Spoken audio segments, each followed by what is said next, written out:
शेर खुदा के शेर बेटे अपने तमाम असासे लुटाने के बाद घोड़े पर सवार होते हैं। अपने चाहने वालों की लाशें उठा उठा नडाल हो चुके हैं, लेकिन अब भी चेहरे पर शुजाते हैदरी की झलक नुमाया है। शिमर और उमर बिन साद जब जुल्फकार हैदरी को मैदान की तरफ आते देखते हैं तो परेशानी से पेशानी पर बल पड़ जाते हैं। दुनिया का यह वाहिद मौका था कि जहां एक तरफ 9 लाख की फौज थी और दूसरी तरफ एक शख्स अपनी तलवार लिए घोड़े पर खड़ा था। और शायद ही ऐसी डरपोक फौज आपने देखी होगी कि 9 लाख में एक भी ऐसा मर्द नहीं है जो तलहा नवासे रसूल शेर खुदा के शेर का मुकाबला करने का सोच रहा हो। वैसे भी इन सब ने सुन रखा था कि उनके नबी सल्लल्लाहु अलैहि वसल्लम ने फरमाया है, हुसैन मुझसे है और मैं हुसैन से हूँ।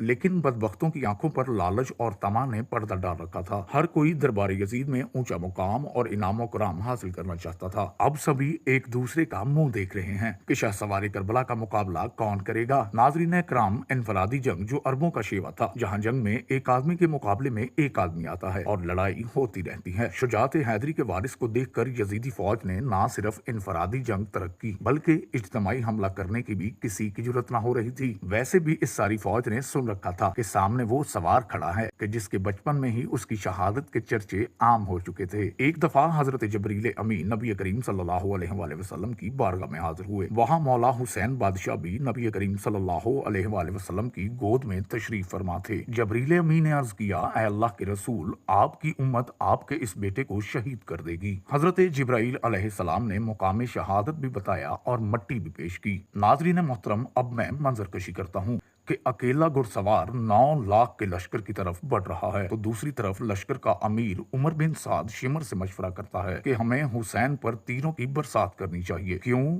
अगर वो हमारी सफों तक पहुंच गए तो हमारे सैकड़ों सिपाही अपनी जान गवा बैठेंगे। अब हाल ये है कि नवासे रसूल हजरत मौला हुसैन अलैहिस्सलाम मैदान की तरफ बढ़ रहे हैं और बुज़दिल फौज दूर से ही तीर चला रही है कि कहीं अगर ये हमारे करीब पहुंच गए तो हम नहीं बच पाएंगे। मौला हुसैन अलैहिस्सलाम को तीर लग चुके हैं। शमशीर हैदरी पर पूरा लश्कर यकबारगी से हमलावर होता है। खौफ के मारे फौजियों की गर्दनें कट रही हैं। सैकड़ों यजीदी फौजी जहन्नम वासिल हो चुके हैं कि अचानक मौला हुसैन अलैहिस्सलाम को अजान की आवाज सुनाई देती है। आप अलैहिस्सलाम ने अपनी तलवार रोक दी और नमाज पढ़ने की मोहलत मांगी। यही वो वक्त था कि जब शिमर के जोश दिलाने पर मालिक कंदी ने पीछे से एक ऐसा वार किया कि तलवार कलाह मुबारक को काटती हुई कासाए सर तक पहुंच गई। खून का फवारा निकल पड़ा। जैसे जैसे वक्त गुजरता गया, इमाम अलैहिस्सलाम के जिस्म पर तलवारों, नेजों और तीरों के जख्म बढ़ते जा रहे थे, लेकिन फिर भी किसी की हिम्मत न थी कि शुजात के इस कोहगरा को शहीद कर सके। शिमर मैलान के कहने पर सब ने तीरों की बरसात कर दी। खालिद बिन यजीद नवासे रसूल सल्लल्लाहु अलैहि वसल्लम का सर काटने के लिए आगे बढ़ा, लेकिन हाथ कांप गए। फिर भी शकील कल्ब बदबख्त और जलील सान बिन अंस आगे बढ़ा और इनाम कराम की लालच में इमाम हुसैन अलैहिस्सलाम का सर तन से जुदा किया। मलाउन इब्ने ज़ियाद के हुक्म पर तमाम सर नेजों पर चढ़ा दिए गए और जिसमें अथर को घोड़ों की टापों तले पामाल किया गया।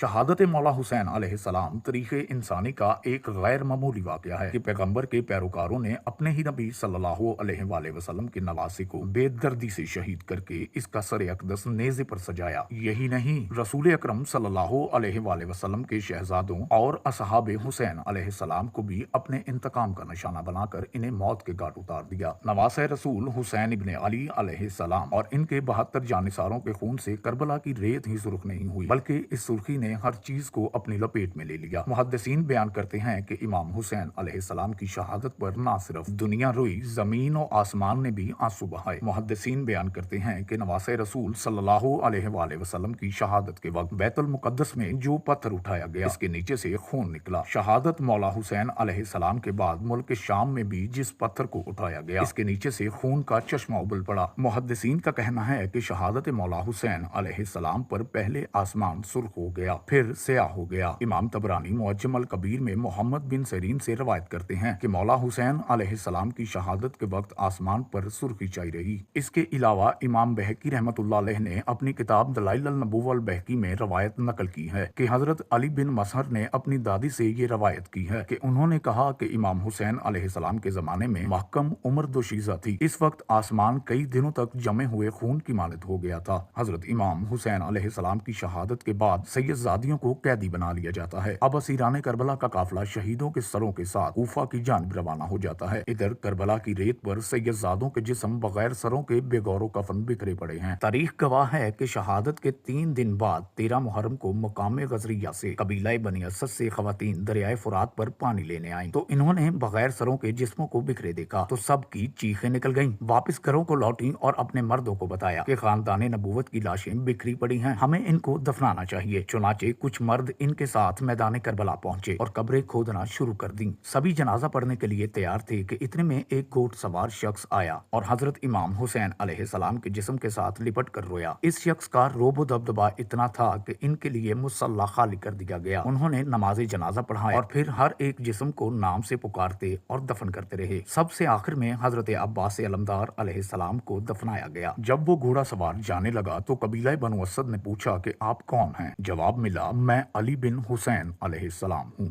ये कहकर चल दिए और नजरों से ओझल हो गए।